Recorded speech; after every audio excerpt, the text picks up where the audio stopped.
बिस्मिल्लाहिर्रहमानिर्रहीम जी। इस वक्त एक ब्रेकिंग न्यूज़ लेकर आए हूँ अपने नाजरीन के लिए। सिद्धू मूसे कत्ल का मास्टरमाइंड गोल्डी ब्रार अमेरिका में मारा गया है। गोल्डी ब्रार की हलाकत कैलिफोर्निया में लखबीर गैंग के साथ होने वाली फायरिंग में हुई और भारतीय मीडिया से ताल्लुक़ रखने वाले अनजहानी गुलकार सिद्धू मूसेवाले के कत्ल के मास्टरमाइंड गोल्डी ब्रार के अमरीकी रियासत कैलिफोर्निया में एक गैंग वार के दौरान मुबैना तौर पर मारे जाने का दावा सामने आ गया।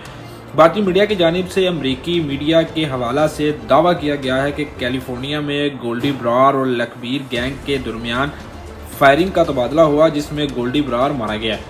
गोल्डी ब्रार का नाम कनाडा की हुकूमत ने 25 अहम तरीन मतलूब अफराद की फहरिस्त में शामिल कर रखा था। भारतीय मीडिया का दावा है कि गोल्डी ब्रार के खरीफों अरशद दला और लखबीर गैंग के अरकान ने इसके मुबैना कत्ल की जिम्मेदारी भी कबूल कर ली है। ताहम इसके करीबी साथी और जेल में बंद गैंगस्टर लॉरेंस बिश्नोई ने अभी तक इस पर कोई भी बयान नहीं दिया।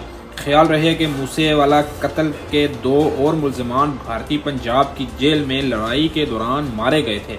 याद रहे कि सिद्धू मूसेवाला को 29 मई 2022 को पंजाब के गांव मानसा में गोलियां मारकर हलाक कर दिया गया था।